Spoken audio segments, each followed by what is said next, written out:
चलिए इसी के साथ अपना सफर कंटिन्यू करते हैं और आज के नेक्स्ट पार्टिसिपेंट को बुलाते हैं। तो जो नेक्स्ट पार्टिसिपेंट हैं जिनको मैं इनवाइट करना चाहूंगी वो हैं राजीव सर। राजीव सर, आप प्लीज हम सभी के समक्ष आइए और अपनी प्रस्तुति रखिए। धन्यवाद मैम। सब दिन के गोल्डन जुबली एपिसोड के लिए सबको बहुत बहुत बधाई। मंच को बधाई। जिंदगी में बचपन, बुढ़ापा और जवानी आती है, लेकिन साहित्य एक ऐसी चीज है जिसमें बचपन के बाद जवानी तो आती है लेकिन बुढ़ापा कभी नहीं आता है। तो मैंने सिर्फ 50वें एपिसोड के ऊपर ही कुछ लिखा है, तो मैं प्रस्तुत कर रहा हूँ। अरे सुबह सुबह की अंगड़ाई है, अरे सुबह सुबह की अंगड़ाई है, ये तो केवल झांकी है, अभी प्याले तो छल के कहाँ है, सारी मधुशाला बाकी है। अभी प्याले तो छल के कहाँ है, सारी मधुशाला तो बाकी है। देखो गोल्डन जुबली आई, देख ली आई, पर लगता कल की बात है, समय कब बीता पंख लगाकर, ऐसी भावों की बरसात है। और आप सभी लोगों के लिए, आप सभी कवियों के लिए दो शब्द।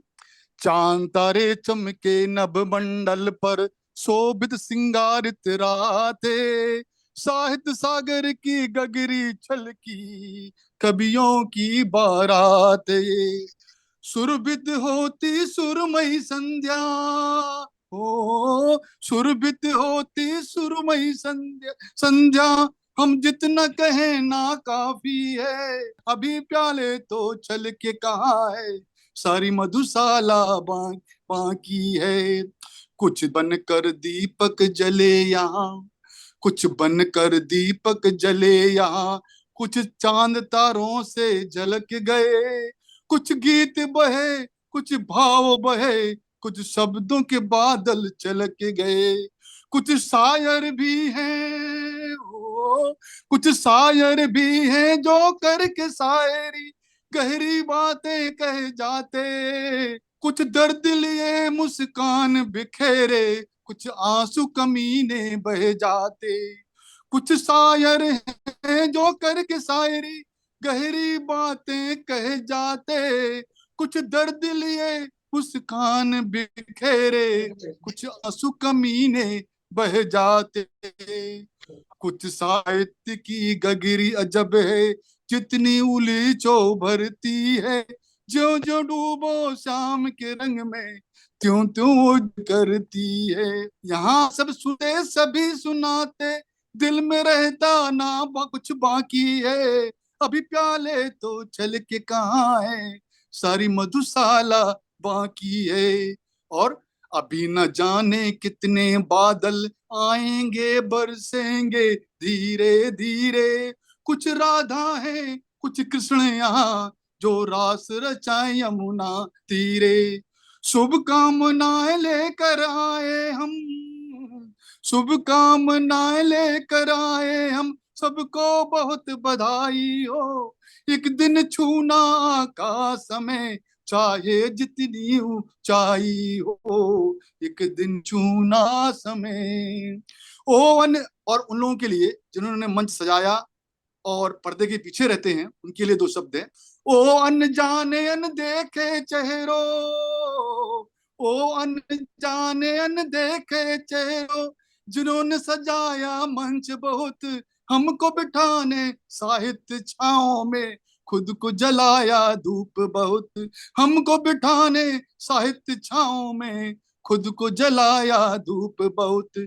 यूं ही कड़ियों से कड़ियां जुड़, जंजीर साहित्य की बनती रहे, भारत के बाल पर हिंदी की यार धारा बहती रहे।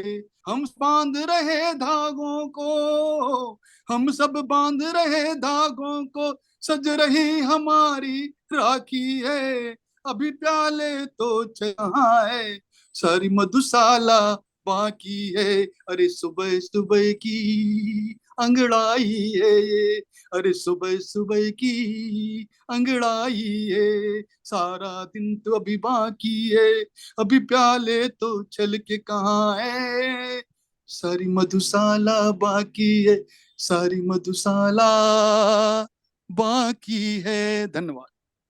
बहुत सुंदर सर, बहुत बहुत सुंदर, सुंदर। बहुत बढ़िया, काफी खूबसूरत। चलिए, मैं आज के नेक्स्ट पार्टिसिपेंट को अपने प्लेटफॉर्म पे इनवाइट करना चाहूंगी अपनी प्रस्तुति सबके समक्ष रखने के लिए। दीपक सर, आप प्लीज आइए और अपनी प्रस्तुति हम सबके समक्ष रख तो लीजिए। सबसे आप पहले दिख रहे हैं सभी उपस्थित लोगों को मेरा मेरा नमस्कार जी। सभी को, और शब्द डॉट इनको बहुत बहुत बधाइयाँ ये गोल्डन जुबली एपिसोड करने के लिए। सीधे अपनी रचना पे आता हूँ जो मैंने सेलेक्ट किया आज के लिए। इसका शीर्षक है बाज की उड़ान। उनके जाल में बाज नहीं फंसते, उनके जाल में बाज नहीं फंसते, फंसते हैं बाज के चंगुल से छूटे निरीह पक्षी, जैसे कबूतर, तोता या गौरैया के जाल में फंस नहीं फंसते। बाज का नकाब पहनाकर, बाज का लवादा उड़ाकर, बाज का मेकअप कर, बाज के आरोपों के साथ इन बेचारों को डाल दिया जाता है उन पे जो बने थे कैद करने को बाज को। पर बाज बाज तो आजाद उड़ाने भरता है। इन मासूम परिंदों पर लगमक बाज होने की, जबकि नहीं होता इनकी आंखों में, बाज की आंखों में बहने वाला तेजाब सा बेरहम पानी। जबकि नहीं होता इनकी आंखों में, बाज की आंखों में बहने वाला तेजाब सा बेशर्म पानी।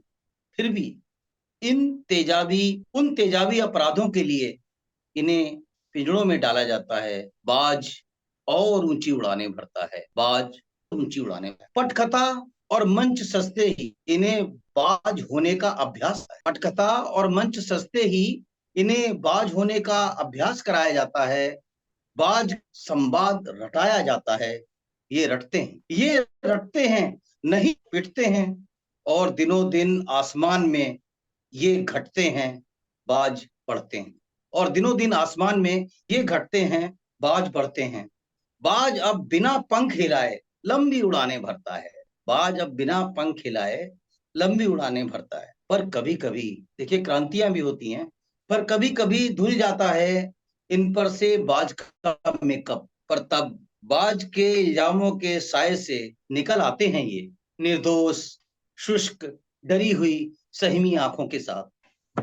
धुल जाता है जब कभी बाज वाला मेकअप, बाज के शानदार छलावे के आते हैं ये निरीह। मगर ऐसा भी होता है कभी कभी कि एक बाज से इनकार करने वाला बाज का लवादा फेंक देता है, और भले ही इस प्रेम का कोई साथ ना दे, नग्न सत्य को उजागर करने को स्वयं की बलि वो। ये तो और आसान है उनके लिए, एक बड़े बाज की पिंजड़े में मौत की बड़ी खबर, फ्लैश लाइट, न्यूज चैनल, अखबार। ये लवादा फेर के साथ खड़ा निरीह पक्षी का मेकअप धुला वाला निरीह पक्षी, निर्दोष शुष्क आंखों वाले निरीह पक्षी, कान फोड़ू कलरव के साथ ट्रैफिक जाम लग जाता है। कितनी तो दिक्कत होती है पब्लिक को जाम से, कितनी दिक्कत होती है पब्लिक को जाम से। शायद इसीलिए उस बाज का मेकअप ओढ़े निरीह पक्षी का जल्दी जल्दी मूल्यांकन किया जाता है। बोली छूटते ही सब कुछ रफा दफा कर दिया जाता है। कुछ शिकारियों से कुछ दिन के लिए उनके जाल छीन लिए जाते हैं। बाज फिलहाल उड़ाने स्थगित कर देता है। हे शिकारी, शिकारी परेशान मत हो, जब ये निरीह पक्षी फिक्रमंद होंगे चुग्गे को, जब ये निरीह पक्षी फिक्रमंद होंगे चुग्गे को, ये जाम अपने आप खुल जाएगा। कुछ दिनों बाद तुम्हें तुम्हारा जाल वापस मिल जाएगा, और बाज फिर उड़ाने भरेगा, और बाज फिर उड़ाने भरेगा। बहुत धन्यवाद। सुंदर। बहुत सुंदर बेटा, बहुत सुंदर। तो चलते हैं मैम से पूछते हैं कैसी लगी उनको परफॉर्मेंस। निशा मैम। हाँ दीपक जी, आपने तो मुझे धर्मवीर भारती की याद दिला दी। सूरज का सातवां घोड़ा धर्मवीर भारती का। मतलब बाज की उड़ान आपका बहुत सुंदर व्यंग है यथार्थ अवस्था पर। बहुत सुंदर व्यंग आपने किया। और पहले एक शब्द, एक लाइन आपने बोली थी कि मैं लय में नहीं बोल रहा हूं। अरे कौन कहता है कि कविता सिर्फ लयात्मक होती है? कविता में भाव होना चाहिए। तो आपकी कविता में व्यंग के रूप में जो प्रकट किया गया वो अद्भुत था। मैंने कहा जैसे महान साहित्यकार धर्म मुझे याद आ गई। और आपने व्यंग में बहुत कुछ कह दिया, समझने वाले सब समझ चुके होंगे। इस तरह की रचनाएं आजकल लिखने वाले लोग बहुत कम रह गए हैं, यथार्थ को जो व्यंग में परोसते हैं। और आपने उसको परोसा। दीपक जी, आपका बहुत बहुत आभार। आपकी रचना बहुत ही सारगर्भित और हृदय को छूने वाली थी। तो बढ़ते हैं अगली परफॉर्मेंस की ओर और सीधे पहुंचते हैं इंडिया टू कनाडा। तो हमारे साथ कनाडा से जुड़े हुए हैं वरिष्ठ कवि विजय प्रकाश जैन जी। तो स्वागत है सर आपका, आइए और अपनी प्रस्तुति। नमस्कार जी। तो मैं आपको आज बिल्कुल एक लेटेस्ट अपनी कविता सुना जो मैंने आज ही कंप्लीट की। और इससे पहले कि मैं उसे शुरू करूं, मैं आपके इस गोल्डन जुबली प्रोग्राम पर कुछ 4 पंक्तियां पढ़ना चाहूंगा। स्वागत है सर। सप्त माइक की गोल्डन जुबली पर, सप्त माइक की गोल्डन जुबली पर हृदय के उद्गार और नयन चयन से अभिभूत रहे यह शब्द माइक परिवार। इसका विश्व के कोने कोने तक हो कुछ ऐसा विस्तार, इसकी लोकप्रियता की खुशबू से महक उठे संसार। और शब्दों की सामर्थ्य बनाए, शब्दों की सामर्थ्य बनाए सकारात्मक भावुक भरा चमन। और शब्द मायक मंच को हम सबका, सभी कविगण का और सभी श्रोताओं का, कि शब्द मायक मंच को हम सबका सत सत बार नमन, बारंबार नमन, बारंबार नमन। अब जो मैं आपको कविता जो मैं सुनाना चाहता हूँ आज के सामाजिक परिवेश के पर ये जो है लिखी है। आज की जो सामाजिक परिवेश है कि नई पीढ़ी के बच्चे अब तो मात पिता से कतराते हैं। नव पीढ़ी के बच्चे अब तो मात पिता से कतराते हैं। अपने अपने मात पिता को, अपने अपने मात पिता को अपने संग कब रख पाते हैं। कुछ तो ऐसे भी लायक हैं, कुछ तो ऐसे भी लायक हैं जो वृद्धाश्रम तक पहुंचाते हैं, जो वृद्धाश्रम तक पहुंचाते हैं। ये तो आज की स्थिति है। लेकिन अब मैं कुछ अपने बारे में, अपने परिवार के बारे में कुछ कहना चाहूंगा कि कुछ तो निश्चित पुण्य किए हैं, कुछ तो निश्चित पुण्य किए हैं जिसके शुभ फल हम पाते हैं। कुछ तो निश्चित पुण्य किए हैं जिसके शुभ फल हम पाते हैं। अपने बच्चे खुश होकर संग विश्व भ्रमण खुद कर पाते हैं, कि अपने बच्चे खुश होकर संग विश्व भ्रमण ही करवाते हैं। वरना मात पिता दोनों ही, वरना मात पिता दोनों ही नव पीढ़ी को कब भाते हैं। कुछ तो निश्चित पुण्य किए हैं जिनका शुभ फल हम पाते। मैं बैंक में मैनेजर रहा तो इधर उधर ट्रांसफर रहा। वो वीकली और एवरी हॉलीडे में आता था। बच्चे एजुकेशन की वजह से अलीगढ़ पढ़ते थे, तो बच्चों की परवरिश का पूरा जिम्मा, बाकी का हर चीज मेरी पत्नी ने किया। तो उस पर मैं कुछ 4 पंक्ति लिखी हैं। मैं उलझा था धन अर्जन में, मैं उलझा था धन अर्जन में, तुम तो थे सन्नाटे काटे। मैं उलझा था धन अर्जन में, पर तुमने तो सन्नाटे काटे। और अकेले ही बच्चों को नैतिकता संस्कार थे बांटे। और सहयोगी सहयोगी पत्नी और बच्चे, सहयोगी पत्नी और बच्चे शुभ कर्मों से मिल पाते हैं। कुछ तो निश्चित पुण्य किए हैं जिनके शुभ फल अब पाते हैं, जिनके शुभ फल हम पाते हैं। कुछ तो निश्चित पुण्य किए। अब बच्चों के पास मैं कहना चाहूंगा, खुशियों के लॉकर खुलते हैं। उनको बैंक में थे लॉकर वगैरह क्या जो रहता है, तो उससे थोड़ा सा वर्ड यूज किया मैंने कि खुशियों के लॉकर खुलते हैं जब जब बच्चों से मिलते हैं। जीवन की अंतिम यात्रा में, जीवन की अंतिम यात्रा में महके रोशन पथ मिलते हैं। अपनों के अपनत्व प्यार से, अपनों के अपनत्व प्यार से दुख दर्द भरे क्षण उड़ जाते हैं। कुछ तो निश्चित पुण्य किए हैं जिनके सुफल हम पाते। पाप पुण्य क्या है मैं तो नहीं जानता, लेकिन जितना मेरी समझ है उस पर मैंने कुछ पंक्ति लिखी कि पाप पुण्य मैं नहीं जानता, पाप पुण्य मैं नहीं जानता, सुख देना सुख कर्म मानता, बस इतना ही क्षेत्र है शामिल, बस इतना ही क्षेत्र है सीमित, बस इतना ही क्षेत्र है सीमित मेरे अनुभव और ज्ञान का। निस्वार्थ भाव कर्तव्य निर्वहन, निस्वार्थ भाव कर्तव्य निर्वहन स्वर्ग धरा पर ले आते हैं। कुछ तो निश्चित पुण्य किए हैं जिनके शुभ फल हम पाते हैं। कुछ तो निश्चित पुण्य किए हैं। कि बच्चों के बच्चे भी देखो, बच्चों के बच्चे भी देखो, जहां जहां भी हम जाते हैं अपनी दृष्टि पर्दे में रखते, अपनी दृष्टि पर्दे में रखते हमें थामने लग जाते हैं, श्रद्धा से अपने सिर प्रभु के, अपना श्रद्धा से अपने सिर प्रभु के चरणों में ही झुक जाते हैं। कुछ तो निश्चित पुण्य किए हैं जिनके शुभ फल हम पाते हैं, कुछ तो निश्चित पुण्य। अब अंतिम स्टेजा में वहां पर हम लोगों ने पैरासेलिंग वगैरह की, तो नहीं स्वप्न में भी सोचा था, नहीं स्वप्न में भी सोचा था हम कभी हवाई भी जाएंगे। ये बात अलग है कि मैं बच्चों को जो है अपने कार्य के में अंडमान वगैरह घुमाया, साउथ वगैरह हर जगह घुमाने की कोशिश की, लेकिन नहीं स्वप्न में भी सोचा था कभी हवाई हम जाएंगे, बोटिंग पैरासेलिंग कृत प्रशांत सिंधु में कर पाएंगे। कभी नहीं विश्वास हमें था, कभी नहीं विश्वास हमें था, है ऐसे सौभाग्य हमारे, कभी नहीं विश्वास हमें था कि हैं ऐसे सौभाग्य हमारे, जब पैरासेलिंग से उतरेंगे महासिंधु भी चरण पखारे, महासिंधु भी चरण पखारे। अपनों के सम्मान भाव से, अपनों के सम्मान भाव से भाव विभल हम हो जाते हैं, अपनों के सम्मान भाव से भाव विभल हम हो जाते हैं। नैनों के प्रासुक जल से तब, नैनों के प्रासुक जल से तब अभिषेक प्रभु का कर पाते हैं। कुछ तो निश्चित पुण्य किए हैं जिनके शुभ फल हम पाते हैं। अपने बच्चे खुश होकर संग विश्व भ्रमण जो कर पाते हैं, तो कुछ तो निश्चित पुण्य किए हैं जिनके शुभ फल हम।